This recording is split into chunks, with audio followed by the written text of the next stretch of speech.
to Straight Outta Trauma, the podcast where survivors' truth meet neuroscience, faith, and fire.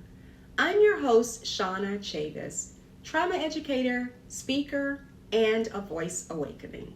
Here, we break down the brain, the body, the spirit, and the stories that shape us. If you're healing, learning, growing, or just out here trying to break generational trauma, you're in the right place. Let's get into it.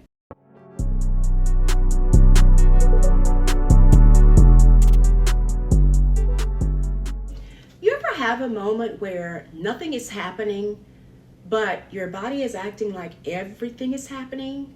Where your chest tightens, your heart speeds up, your stomach drops, and you're looking around trying to figure it all out? Why am I reacting this way? Nothing dangerous is even going on. But here's the truth we often don't realize until healing begins. Our nervous system doesn't respond to what's happening right now. It responds to what it learned when danger was present.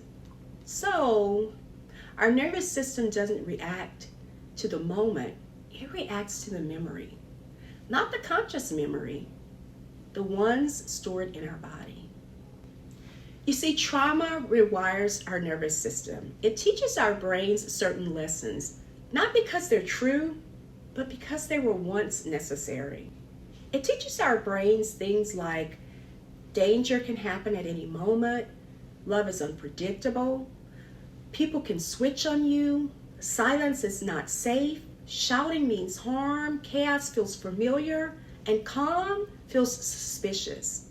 So our brain adapts. And our amygdala, the fight, flight, freeze part of the brain, the survival part, it becomes overactive.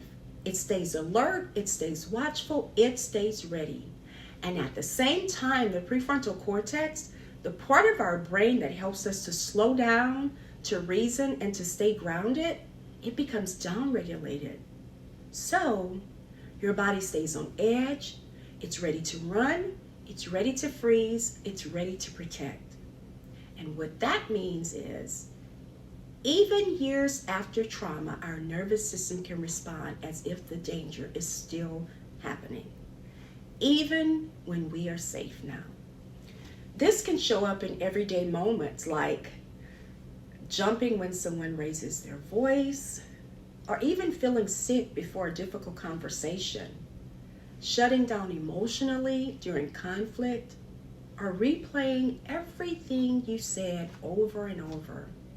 Even feeling unsafe in a calm, healthy relationship, or wanting to leave before someone else leaves you. And this isn't being too much. It's your nervous system protecting you. You know, God never designed our bodies to live in permanent survival mode. He actually created our nervous system to protect us, not punish us. And the fact that you are still here, still standing, still fighting, even with the nervous system working overtime, means you are stronger than you've given yourself credit for. You know what's powerful about this? This isn't just something we're learning now through neuroscience. This pattern of survival, exhaustion, and shutdown, it shows up in scripture too.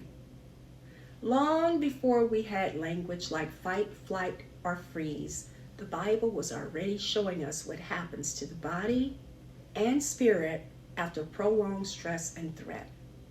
And one of the clearest examples of this is found in the story of the prophet Elijah.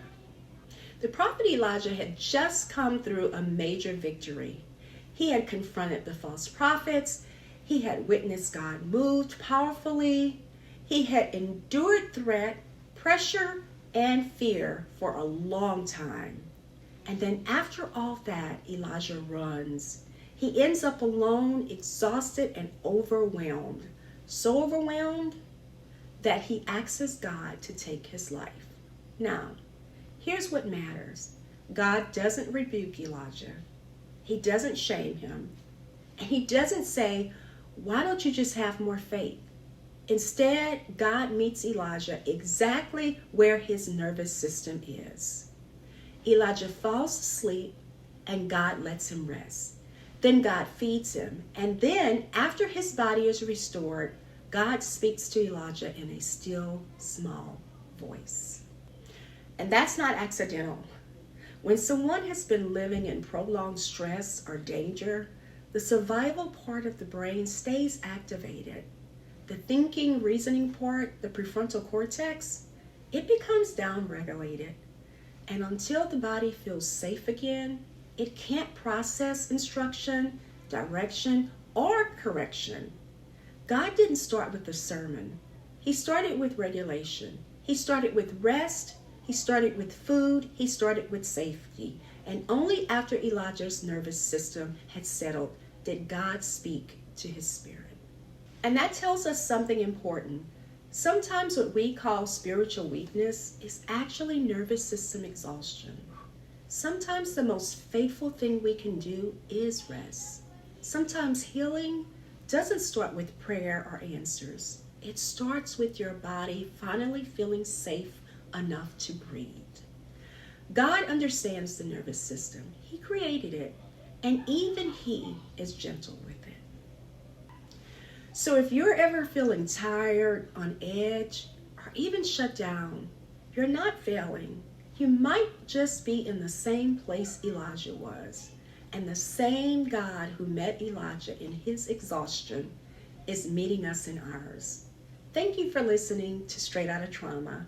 If this episode spoke to you, blessed you, or helped you to understand yourself in a deeper way, share it with someone, leave me a comment, but definitely subscribe. And remember, your healing, it's not just personal, it's generational. Until next time, keep breathing, keep healing, and keep walking in your God-given power.